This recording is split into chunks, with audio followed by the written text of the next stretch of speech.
You're seeing today the striving of the flesh, striving against the spirits of humanity. God had promised that one day the striving will once again come to its end. And His Spirit will no longer strive with their striving with the flesh.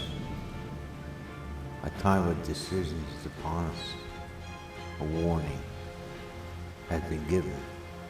Do not join those striving in the flesh for matters temporal. Strive with those of the Spirit in partnership with God's Spirit, so that when He ceases to strive, you will leave this world striving of the flesh with Him. The flesh defined as following their carnal minds, independent from the mind of their spirits. You want to understand what this flesh is? See my videos on the flesh. It's written that the end of the spirit striving will once again take place as it once did in the days of Noah. And the Lord said, my spirit shall not always strive with man, for that he also is flesh. Yet his days shall be 120 years. Again, the flesh defined as following their carnal minds. Their ideas of right and wrong, independent from God. You read it. Isaiah said it. Woe to them that call evil good and good evil, that put darkness for light and lightness for dark, that put bitterness for sweet and sweet for bitter. Now in this Hebrew root to this word strive, you get the idea that the Spirit of God could not now directly deal with humanity through their spirits after their fall, but now would have to take another course to wrestle against their flesh. Humanity's rogue soul cut off from their spirits, but the Spirit of God at one time was able to go directly through them, controlling the soul, now has this idea of what was right and wrong. Now changed course, limiting their lifespan to 120 years. Now no longer using longevity life, which was hundreds of years back then. God cut time short and promised a seed, Jesus, the Son of God, coming as the Son of Man, to save all humanity from this injustice, to his justificational finished work, his title deed, his faith, established between God the Father and empowered by the Spirit of God, that said, if the need would arise, some would come to save the Father's offspring from this lie fed to Adam and Eve. You see all this written. Go to Genesis chapter 3, verse 22.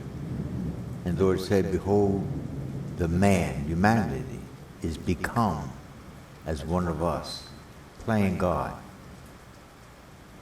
to know good and evil. And now, lest he put forth his hand, take also the tree of life, and eat and live forever.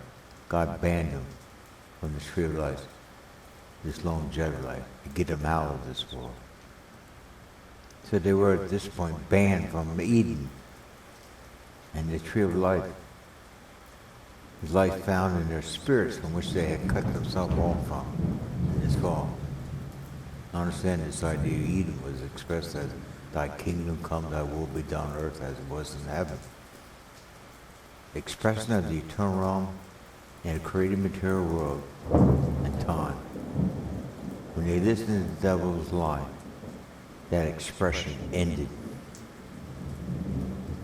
Now again, understand this thing about the flesh. You see Paul the apostle there coming to understand the mystery. He sees his flesh is not good. His particular race, culture, creed, or gender. His belief in race, culture, creed, and gender changed. And he came to see the original internal purpose for his temporal existence. So what this video is about, the end of the spirit's striving will take place once again as it did in the days of Noah. The end of the appeal to some particular race, culture, creed, or gender that you see today. The race against race, culture against culture, creed against creed, and gender against gender. It gets past the flesh. Paul revealed it as the mystery of iniquity.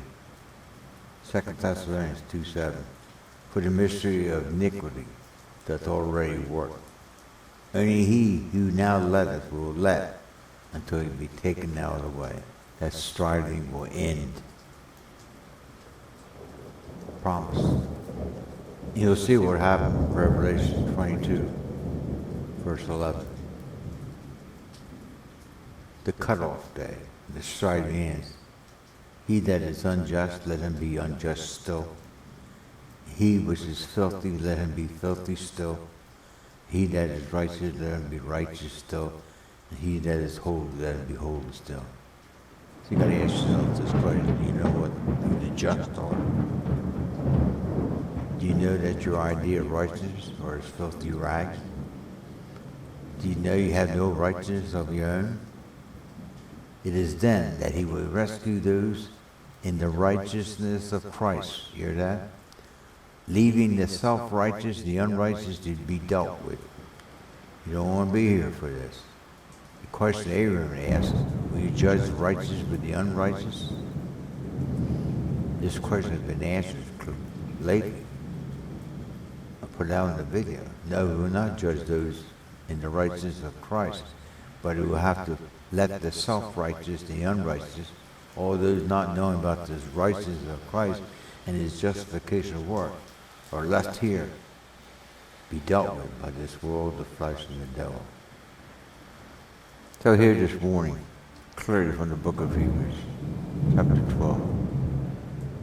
See that you refuse not him that speaks.